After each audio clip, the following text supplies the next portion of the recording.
The story begins with a young boy named Keda, who joins his father, Tom, and other villagers on a hunting trip. Their target was a herd of wild buffaloes grazing nearby. After planning carefully, Tom gave the signal, and everyone got ready to attack. The hunters moved slowly towards the buffaloes and threw their spears. The scared buffaloes started running toward a deep ditch the hunters had set as a trap. Everything was going smoothly until one buffalo turned back instead of jumping into the ditch. It charged straight toward Keda. Since this was Keda's first hunt, he didn't know how to react and froze in fear. The buffalo knocked Keda to the ground, but it didn't stop there. It turned around, picked him up with its horns, and ran toward the ditch. Tom tried to save his son and threw a spear at the buffalo, hitting it in the stomach. Even though it was injured, the buffalo jumped into the ditch, taking Keda with it. Tom and the other hunters rushed to the edge of the ditch. They saw Keda hanging onto a rock, barely holding on. Before they could do anything, Keda lost his grip and fell. Luckily, Keda didn't fall straight to the bottom. Instead, he hit a large rock and was knocked unconscious. Tom wanted to climb down and rescue his son, but the other hunters stopped him. They reminded him they needed to return to the village with food before the snow began. Tom stayed near the edge all night, calling Keda's name in the hope that he was still alive. But by morning, with a heavy heart, Tom performed a farewell ritual for his son and left with the group. However, Keda was not dead. After some time, a vulture flew toward him, thinking he was easy prey, but Keda quickly pushed it away.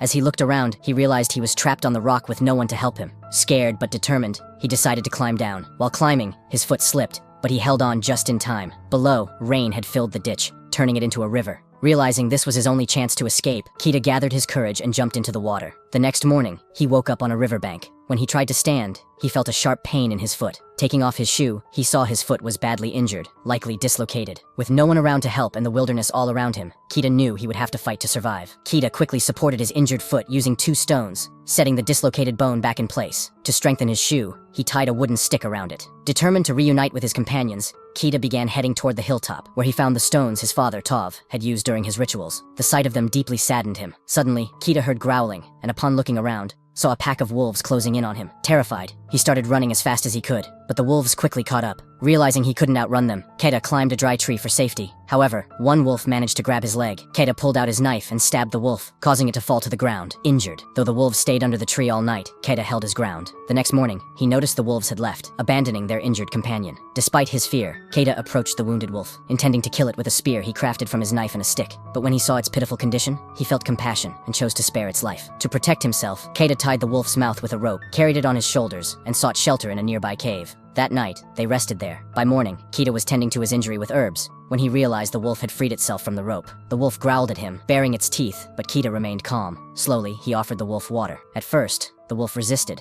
but Keda's calm behavior reassured it, and it finally drank. Keda began caring for the wolf, even removing the insects from its wound and feeding them to the wolf. They both needed food to survive, so Keda hunted a rabbit the next day. When he brought it back and tried to cook it, the wolf attempted to snatch it. However, Keda knew he had to assert dominance. To show his strength, he scared the wolf away and pretended to chew the raw rabbit himself. The wolf, intimidated, sat quietly. After cooking the rabbit, Keda shared some with the wolf, but he made it clear that the wolf needed his permission to eat. Over the next few days, Keda regained his strength and decided it was time to return home before the harsh snowfall began. Knowing the wolf belonged in the wild, he urged it to find its pack and stay behind. But as Keda started his journey, the wolf began following him at a distance. Frustrated, Keda threw a stick toward the wolf to chase it off. Instead of running away, the wolf picked up the stick and playfully ran ahead of Keda. Before Keda could make sense of the wolf's behavior, he spotted a group of wild boars nearby. The wolf immediately ran to attract them, while Keda stood frozen, holding his spear. When one of the boars ran toward him, Keda hesitated, unable to strike. The boar managed to escape, leaving Keda in shock. The wolf looked disappointed, realizing that due to Keda's mistake, they had lost their chance at food. However, over time, Keda and the wolf started working together. Keda named the wolf Alpha, marking the start of their bond. With Alpha's help, Keda learned to hunt and survive more effectively. Gradually,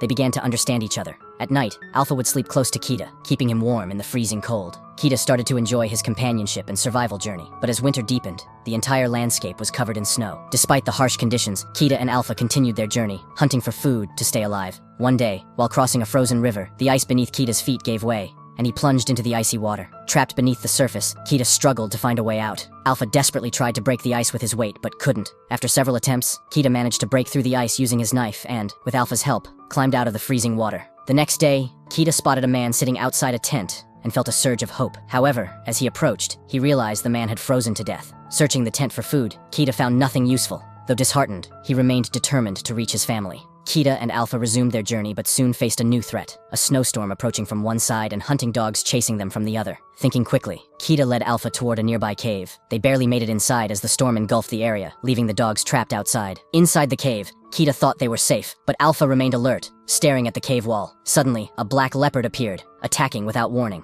Alpha immediately jumped in to protect Keda, starting a fierce fight. Keda was terrified, but he realized that if he didn't act, Alpha wouldn't survive. Gathering all his courage, Keda shot an arrow at the leopard, which fell to the ground. Alpha, injured but alive, freed himself from the leopard's grasp and limped toward Keda before collapsing. Keda, seeing Alpha's condition, was determined to save the wolf who had saved his life multiple times. The next morning, they resumed their journey, with Keda carrying the wounded Alpha in his arms. After hours of walking, they came across a stone bearing his colony's mark, signaling that home was near. Despite Alpha's worsening condition, Keda refused to give up. He carried Alpha through mountains and harsh terrain, walking all night and the following day until finally, he saw his settlement in the distance. Reaching the settlement, Keda collapsed from exhaustion with Alpha in his arms. His father, Taum, was stunned to see Keda alive and immediately rushed to catch him. Keda's mother, who had lost hope of ever seeing her son again, also arrived, overcome with emotion. Though weak, Keda was thrilled to reunite with his parents. His first request, however, was to save Alpha at any cost. Soon after, Keda fainted from exhaustion. When Keda regained consciousness, he learned something surprising. Alpha had given birth to several pups. It turned out Alpha was a female wolf, and she had been pregnant throughout their journey. Despite her condition, Alpha had protected and supported Keda the entire time. Keda's admiration and love for Alpha deepened upon learning this. If you enjoyed this story, don't forget to like the video and subscribe to the channel. See you in the next one.